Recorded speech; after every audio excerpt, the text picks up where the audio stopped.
Hey guys, welcome to the latest episode of Art Subway, where we have something fun going on today. We have a wonderful human being and producer and artist by the name of SoSoon, who we're going to be talking today about his storied career. What up? Thank you so much for being here. Thanks for having me. I appreciate it. One day I'm gonna be somebody. I could run for mayor. Colored mayor, that'll be the day. So what now? Yeah, life's tough now. Yeah, I've been beat up. Yeah, I've been cut down. I live in a tough town, but can you expect? Don't expect. You gotta earn your respect. We are, as many said, excited to talk to you, especially because you're the first music artist, hip-hop artist that we're interviewing. Nice. So you're going to be pioneering and answering our questions about the music industry. And also, we are not from the industry, so please be patient with us if our questions are too naive or something. I'll do my best to give you some insight.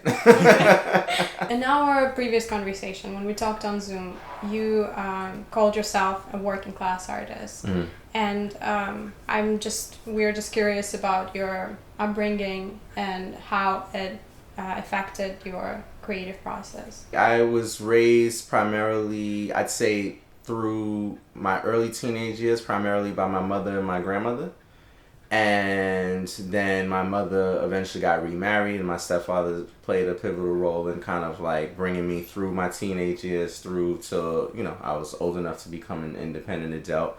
When I was in college at a traditional age, at least, that I realized it was where I learned kind of like socioeconomic class and class structure. Mm-hmm. And that was when I was able to kind of identify that I was working class. And it impacted, like I was actually simultaneously really truly learning about my identity as a black person in this world as well. So kind of as I was learning about these two individual pieces of my identity, that's when it started to kind of like show up in my music. I felt like I had something to talk about. Like my experience wasn't what I was listening to on the radio. It wasn't like the streets. It wasn't like the other extreme of like riches or these rags to riches stories, as I often refer to. It was somewhere in the middle, but I didn't know that at that time. I didn't know that there was a space for me to kind of talk about those experiences. And as I assessed, I realized like, okay, hip hop, particularly New York hip hop, paints very much a one-sided narrative, and I want to really paint a fuller picture specifically about New York. So soon is sound of something out of nothing, right? Yep, right on the money. Would you say in a way that is what you mean by that, coming from lack of outlets, lack of access to those creative resources, and finding hip-hop as one of those outlets for yourselves? Context: my original stage name was J Skills. Mm-hmm. My first initial of my first name, and then I just came up with Skills, whatever. And I realized it was kind of generic. I wanted something to make myself stand out. I really have an affinity for acronyms. Mm-hmm. And I was really at that time thinking about like what hip hop represents. Sounded something out of nothing. Somehow after messing around with a couple of different iterations of it, I came up with that. So yeah, it's reflective. I think hip hop as a cultural movement is reflective of this idea of like making use of anything when you have limited resources, and that's what I wanted my music to reflect. So based off of your storied career of doing this as a performer, how would you define success as a performing artist? Success is being able to say that you're passionate about something and that you have been able to utilize it for a multitude of purposes. At this stage of my life, I've met more people because of hip hop than anything else.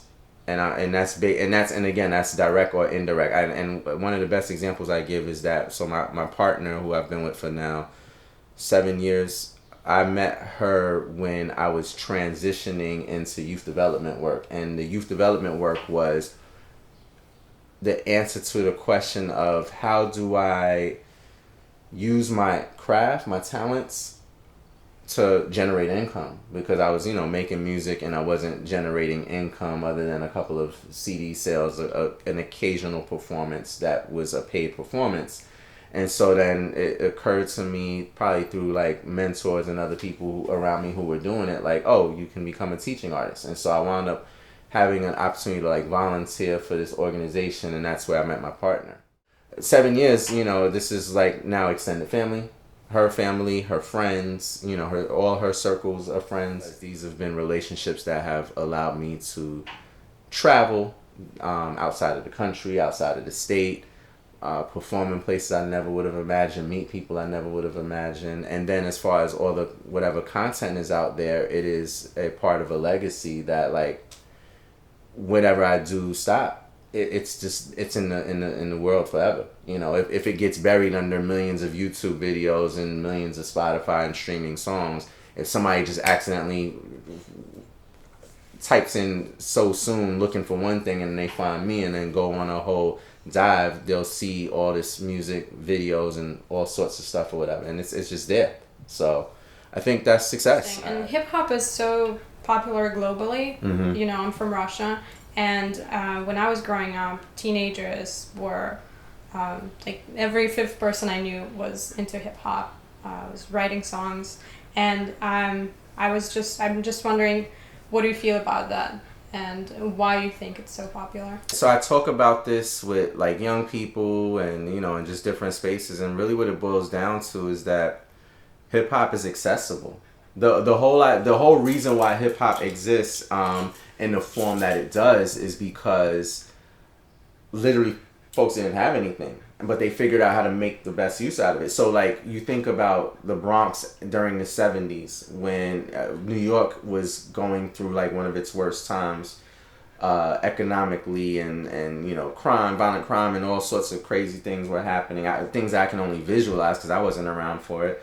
But out of that comes this beautiful art, and people are like improvising everything. They're learning on the fly. They're teaching and learning on the fly. That ability to improvise and like that accessibility has made it so that like you don't need an instrument. I mean, you don't have to go to a traditional dance class and learn, the proper movements, because you have all this flexibility to make it up on your own. The same thing for the lyrics, the same thing for graffiti artists, aerosol art. You're kind of learning by doing and watching the things that other folks are doing. Like I've worked with young people, probably peers even, who probably like left school, got kicked out, probably like junior high, high school, something like wild like that. I know that I've worked with these folks, but they could sit down and write a verse that is so many, that will have you in loops with the metaphors, the similes, and just the grasp of English language, and putting that to use in a creative way, Are there any specific things in the city that inspire you? It's interesting because I'm from Queens. I was born there. I was raised there. I spent most of my life in Queens. And then as an adult, I've bounced around in several boroughs. And so, like, my Queens identity is always there because that's what I truly represent, although I don't currently live in Queens. And so just, there's a natural borough pride where if you've lived in New York, if you're from New York especially, but if you've lived in New York long enough, you start to really absorb that. I couldn't say there's any one thing in particular. I just recognize that there is a true privilege to living in this city, and it's the place. It's like this place that, for whatever reason, people on the outside looking in always want to visit and or come here for whatever those reasons are. And I feel like it's my job as an artist to really paint a full picture of what the city looks like, so that if somebody's listening to my music on the other side of the world, Russia, for example, they're getting more stories than what has been positioned on a commercial level. Stop it for heaven's sake. Promise to never make another record. Better polish your resume. Get a job, something solid with better pay. Mike and Mayweather, Mike would never fight a featherweight. You definitely give context and the story in your music. You can even tell where you're writing them. So sometimes, or where you got the idea for the track. There was one track about the subway. You were writing a subway that I thought was really rich in the storytelling, and I could imagine you on the subway. So I think you do have this rich storytelling that makes you stand out among many other hip-hop artists that I heard. Well, thank you, Natasha. I appreciate that. But to that point, I will say you just helped me kind of trigger a thought. The subway is actually a very inspirational place for me. It's weird because there's this piece where like I don't want to be so engaged. Like I'm really genuinely a traditional New Yorker in the sense that like I'm tunnel vision. I don't want to be bothered. Like I depend on how I feel on a particular day. Somebody is walking through and they're trying to entertain, sing, dance, whatever. I may entertain it and, try to give some money and, things like that. But by and large, I have headphones in and I'm zoned out. But that doesn't mean I'm not fully aware of what's happening around me and that it's like allowing me to kind of use that as a form of inspiration. Yeah. Based off of what you were saying about storytelling and painting a full picture, you have this song called Pose, which is like an anthem to the everyday worker, capeless superheroes. And I really identify with that song because I've lived that life and continue to live that life as a working artist. Sometimes we're not often seen. And I kind of love the whole interactiveness that you put with it, like stand and pose, be proud. Yeah. That being said, on top of your already awesome superpower to make and produce music, if you had to choose another superpower to go along with that, what would that be? I'm somewhere between time travel and is telepathy, being able to move from one place to another, right? Yeah, somewhere between one of those two. If I could get both, great, that's a win. But I guess time travel is in itself a form of telepathy. But yeah, it would probably be one of those two. Cool, for sure. That's awesome. So on top of that, how would telepathy or time travel influence your work? I think both would give me an endless sources of content to talk about. You know what I mean? I think that I was listening to, I won't say the name because I don't want to, throw shade on somebody who I have a high respect for and have a lot less notoriety to then be turned against me. But an album has come out recently, and I was listening to it, and I was impressed with the songwriting, but I wasn't impressed with the album as a body of work, as a collective body of work. Like it's like however many songs on it, they're all good songs, but as a collective body of work, I felt like it could be better, and especially considering the artist that it's coming from. Right. And that made me think about how thankful I am that at this stage in my career that I don't feel like I've run short of concepts, because that's what I build a lot of my music off of is like conceptual storytelling. If I had those superpowers. I mean, this is also assuming that no other artist had these superpowers. Right. This one is called Pose. If you know it, you know it. It's like this. I said stand and pose. Stand and pose. Stand and pose. Bask in the moment, just stand and pose. Stand and pose. Stand and pose. Wait till your fellow citizens. That's so awesome. Story flow and conceptual storytelling is very evident in what you do. So pen to paper, how do you translate that? What's in your mind to paper and then translate to sound? I often write imagining what this is going to be like if I'm performing it. That's one thing that I'm always trying to bear in mind. How does this translate to the stage? That's why Pose was a successful song. It doesn't always translate as well as I envision it to, but I wouldn't try to put a percentage on it, but I'll just say I'm happy when it does. So Pose is a perfect example. I was thinking very much of like a call and response, of, like you said, a very interactive kind of experience, because I wanted people who are listening to it, particularly when I'm performing it, to really understand what you have already conveyed, is this notion of like, whatever it is you do, if you're sitting around unemployed trying to figure out your next step, you are a superhero because you are living and trying to get the full value out of your life in and of itself. You know what I'm saying? So I haven't used pen and paper in a long time. I've since phones have allowed us full QWERTY keyboards and the capacity to save and transfer content in a much easier manner than the potential of a piece of paper getting burnt or getting water spilled on it and ruined or lost and not being able to back up. I've, for now over a decade, transitioned to like writing all of my notes, and I also type faster than I write. So there's nothing worse than having a thought and then it like drifting past before I have an opportunity to write it. So that's the first thing. The second thing is, as far as process, is just like really, I remember Michael Jackson saying some time ago that like he listens to what the beat is telling him. And all of my mentors and all of my peers who I highly respect have alluded to something very similar to that. This idea of, okay, you're going to listen to the beat, and it's kind of a combination of what is the beat or background music telling you, and also what's happening in that time in your life that you want to convey. And so those are the two kind of elements that really are important to me.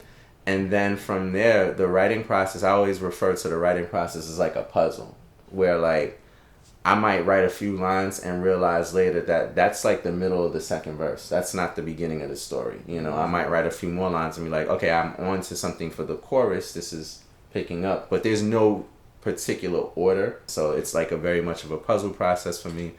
And then once it gets laid down on the proverbial paper, then it's just trying to like execute the recording in a way. Like I use a lot of cadence and shifting and vocal pitch or whatever just to add color to it. There are very different stories you're telling and very different themes. What values does your music transmit? For me, it's always been about trying to paint a versatile like experience, because, and going back to this whole working class idea, my experience is not thinking about like issues around Black Lives Matter all day every day. I would lose my entire mind if I had spent my whole day thinking about that. And in fact, I've been telling people behind the scenes that I am going to start to shift kind of the kind of music I'm making, because so much of it has lately in the last few projects has focused on the Black experience. And while I think it's important, I know I have more that I want to talk about, and just the kind of mental emotional weight of it becomes too much, you know? I can talk about like a Saturday night chilling with my peoples, going out on a night on the town, and Lord knows New York gives you so many colors to paint with just those kind of stories alone. I can talk about relationships, love interests, and so on and so forth. I can talk about like really unique concepts or whatever, and I'm not necessarily talking about anybody's socioeconomic experiences in bobbleheads. I'm talking about the collection of things that could potentially happen on a given day or a series of trips on a train. Like I said, that working class experience allows me to create a versatile kind of range of subjects, and that's kind of, for me, what's most valuable. Mm-hmm. When you're in the process of writing songs, and I would imagine those would be different circumstances each time when you create your tracks, your lyrics, and I'm just wondering what was the last most vivid experience of you writing a song? I would extend that by saying not just a song but an album. The last year, 2020 pandemic, I created an album in the pandemic. And I wanted to ask you about that, because it feels like it was very different in the beginning, and it was evolving towards the end. Let me tell you, I am so thankful to the universe for using me as a as an outlet to write that album. It is like hands down the best work that I've ever created, and I think that a lot of it is because of the timeliness of it, and being able to, the timeliness of the release, but also being able to write and respond in real time and reflect in the moment. Everything that I've created prior to that project has taken like multiple years to create, a lot of recording, re-recording, and all these different processes that can slow up the production of a project. But this album was written and recorded in two sections. It was written, the first part of it, because initially it was an EP, 7 songs, so it was written and recorded in about 2 months' time and released soon after. And then my co-executive producer, he was like really nudging me, like we wrapped up the first 7 songs right around when the protests started hitting for Eric Gardner, Breonna Taylor, Ahmaud Arbery, and there was I think probably some other situations I'm not thinking of off the top of my head that were happening at that time. But I know that literally there were protests around the country, and they were starting to shift to outside of the U.S. as well.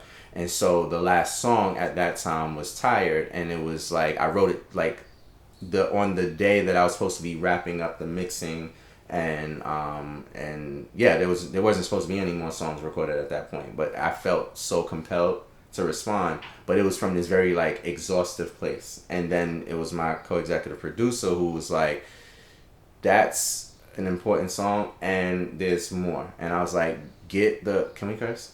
Yeah. I was like, get the fuck out of my face. I'm exhausted. I'm like tired. I'm legitimately tired. This was a very amazing and at the same time arduous process, just writing these 7 songs. And I'm like spent. I didn't think I had any more creative energy left. So we let a little bit of time pass, I think like a month and a half, really promoted what was out at that point.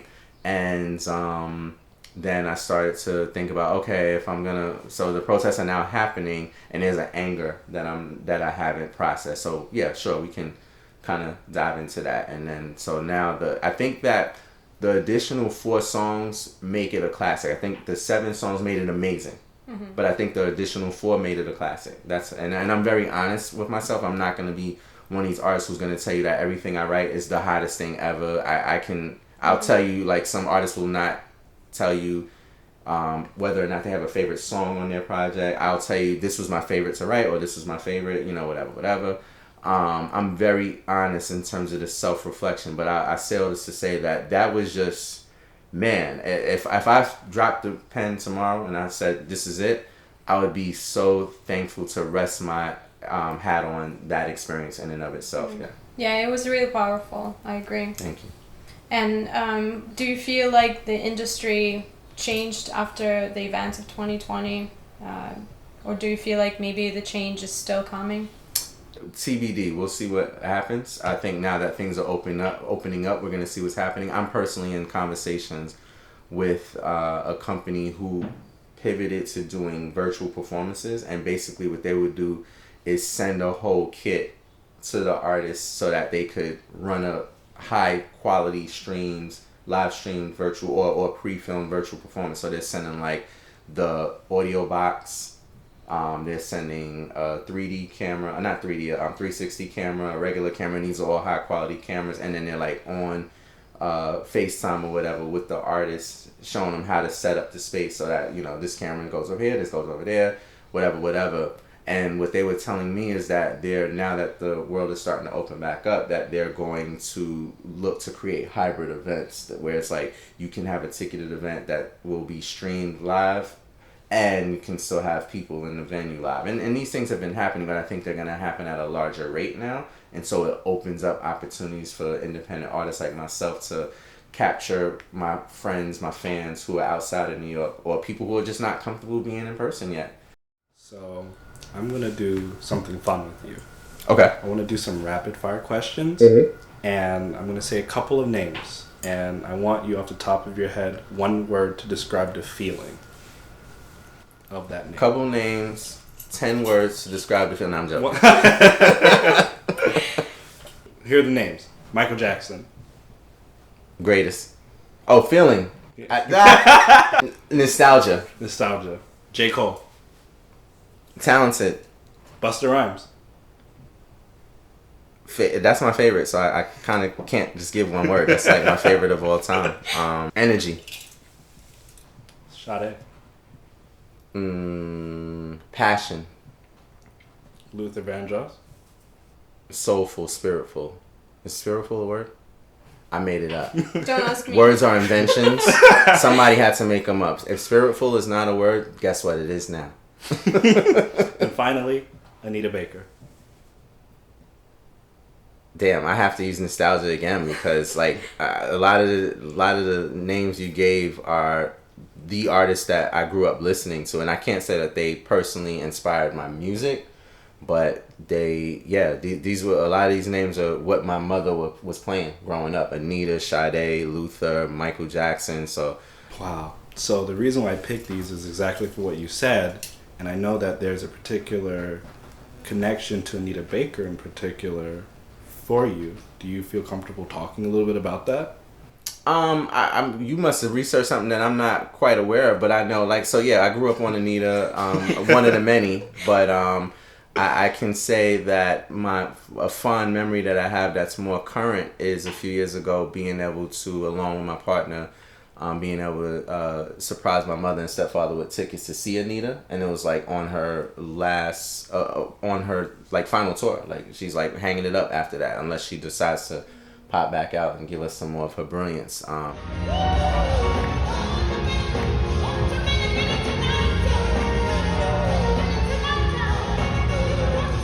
It was an amazing experience. Like I don't know how to describe it other than that, but like we drove to Philly for like an overnight trip.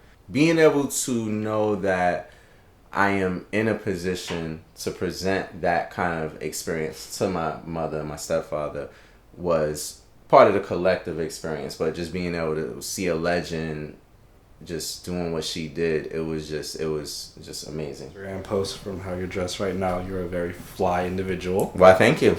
I try. I do try. It shows so well.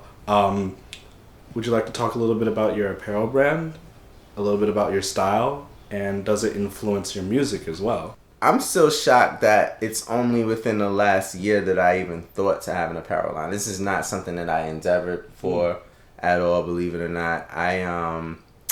It was my, so for full context, my co-executive producer for the Sony Quarantine project that I released last year is my cousin. He's like a big brother, like one of my first quote-unquote mentors growing up. He was actually the person who, when I first was dabbling with little raps here and there that I let hear, and he was like, yo, you got something, you should do this. And that was very much an affirmation for me to kind of push me forward.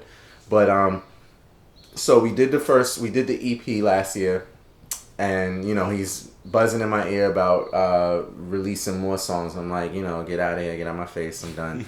And then once I kind of got okay with the idea of, okay, we're gonna extend this thing, as we were wrapping up, he was like, yo, so you should consider creating some sort of like limited edition merchandise to re-engage folks who have already listened to the project. And so I was like, okay, not a bad idea. So I had a best friend who had her own apparel line for about a decade, and she had a really dope design that I wanted to ask her to remix. And so we took the song Tired, and then she had a shirt that was, the message is bruised but not broken.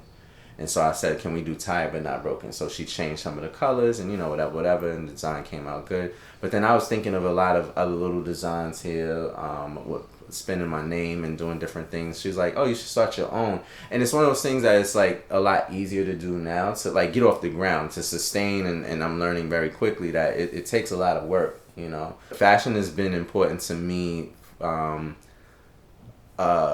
long I've been successfully looking decent is another story, but it's been important to me since like high school, because it was, for better and worse, like a social identifier in school. You know, you get bullied, especially in black culture, you get bullied for looking, you know, just not fashionable. But also more important than that, or maybe I guess equally important, because, you know, those moments really shape who we are in school, you know, whatever peers and what they say or don't say. But my grandmother, it would be, when you ask fashion icon, I was like, I'm not going to be able to give you like some designer's name, because I've never like followed designers or like even like people who are quote unquote fashionable. But my grandmother was the person. Like I remember very vividly waking up, half sleep, hearing her early in the morning getting ready for her job at the telephone company when I was a kid, and spraying really heavy perfume, but wearing really eccentric outfits all the time. These things which you told me to be mindful of this. So if I look uncomfortable on camera, it's because I'm trying to keep my arm so that the shaking doesn't pick up on the mic that might or may not be on camera. I don't know if this is on camera. What you see and don't see, we'll see after. But I'm trying to make sure these don't shake. But this is a noise that I've grown up to, and you're doing great, and you sound great too, which you appreciate as a sound artist. But yeah, so these many, not all of the ones I'm wearing right now, but many of these were inherited from my grandmother, and But yeah, she is my fashion icon. She was somebody who I looked at who was just on another level fashionably. She just lit a room up when she walked in, captured people's attention, and when she passed away, at this point almost 20 years ago, 16 years ago, at that time fashion was important to me, but it became even more important to me as one of the many ways to try to let her legacy live. So like for me, it's as simple as everybody doesn't have to know that. You're not going to see me on the street and be like, oh, he look like somebody who's representing his grandmama, you know what I'm saying? But like when people give me compliments and it sparks conversation, that is always the go-to. Yeah, it's my grandmother, whatever. So yeah, that is my fashion icon. My little Superman situation. So yeah. Yeah. And then it has a bandage on the left sleeve. So yeah, but this is one version of the tie shirt. This is really cool. So we have artists from different disciplines in our audience, and I just wanted to ask you the last question of what would be a takeaway for other artists from your artist journey? What would the main takeaway you would want them to get from this? I saw some fly shit that somebody said on Twitter just last night, and I cannot remember, but it was something to the tune of like, I'm not going to try to say it because I'm going to be so far off, so I'll just say it in my own words. Just like, do that shit. Like, don't play. Like, do it. Like, if you are one of the fortunate humans to say that you have practice in art and that you have some level of passion for it, that is a privilege. It's not something to be taken for granted. And unfortunately, a lot of people do because they get so like jaded. They get so focused on how am I gonna immediately transition this to like a meaningful career and these kind of like societal markers of what success is. Like, I'm making X amount of money. I'm being seen in X amount of spaces. There's, if I make the documentary for Involuntary Immigrant, like it's not successful if it didn't break Sundance or Cannes. I always pronounce that. I've been there one time and I still don't know how to pronounce the damn country. Is it Cannes or Cannes? That's not a country. That's a city. Can y'all help me? It's not a country that I know. It's not a country. No, I'm talking about south of France. Cannes. Thank you. Yes, that's not what drives me. If it happens, great. But those are not the kind of things that drive me. And I think that will get you quickly jaded. Although it's important to have a focus and have like that drive, and I'm not knocking anybody who does. For me, everything is balanced. So in this instance, what I'm saying is that like do your art. Let the chips fall where they will, and let the passion drive, whatever. Let it take you where it's going to take you. Don't get caught up in societal markers of success because you will burn yourself out and you will quickly forget what was important in the first place, which is being able to express ourselves in the unique ways that we do that not everybody can. Not everybody has the privilege to do. So just create. And trust the process. That's kind of the easiest way to say it. Yeah, I'd like to print the statement and sign it. And make copies and spread them around. Word. Absolutely. Yeah. Thank you so much for sharing your thoughts on creative process. Thank you. Thank you. Thank you for not I've been doing chilling that. all this hour, so Thank you for not doing it for the entire interview. You did really great. Make sure as you're editing that you turn the volume down right towards the end. Just remember your mark when you first say thank you to me and I put my hands up like this. It's time to turn the volume down so you don't get that in your ear in the headphones. Yeah, we'll put the warning in. Really appreciate the stories that you shared with us, and your story in general I think is really relatable and really interesting for many artists from different disciplines. I appreciate having the space to tell it, so thank y'all both. Seriously, it means a lot.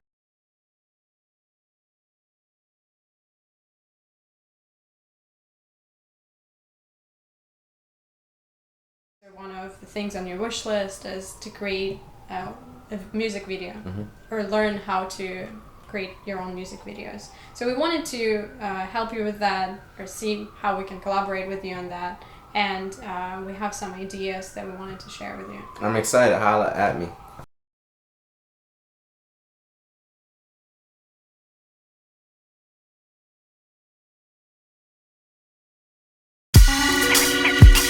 Sit with it. Sit with the pain. Sit with it. Let it run through your veins. Sit with it. Sit with the pain. Sit with it. Sitting by the TV, reminiscing when it used to be easy. With a Christmas story on repeat, making my list for my nana, she's my genie. When I used to give a shit about a Christmas, Ninja Turtle G.I. Joe upon my wish list. Tell the cops stop acting like Cobra is what I'd ask from Nicholas if he existed. Here we go again, dealing with the same violence. We no longer have the option to remain silent, cause it don't make a difference if you stay quiet. This reminds me of my studies on the race riots. What am I supposed to tell my damn youth? How to handle the Blue Man Group? Even Olivia cannot resolve the scandal, cause you can't indict what you can't prove. Sit with it, sit with it, sit with it, sit with the pain, sit with it, sit with it, sit with it, let it run through your veins, sit with it, sit with it, sit with it, sit with the pain, sit with it, sit with it, sit with it, let it run through your veins. What am I supposed to tell my damn youth? How to handle the Blue Man Group? Another man with his hand on the handle only sees 3/5 of a man as he scans you. Another vigilante, another vandal, another cop with a slingshot to rubber band you. Another black soul gone that you can't prove. Even camera phone evidence is unsubstantial. Another visual, another candle, another brother portrayed as an animal. Another brother portrayed as an animal. Different brothers, same story, another channel. Another cop that's duty in Cancun, swimming trunks with the sand in his sandals. You a damn youth, that's the damn truth. As I'm holding back tears in this damn booth, trying to sit with it, sit with it, sit with it, sit with the pain, sit with it, sit with it, sit with it, let it run through your veins, sit with it, sit with it, sit with it, sit with the pain, sit with it, sit with it, sit with it, let it run through your veins.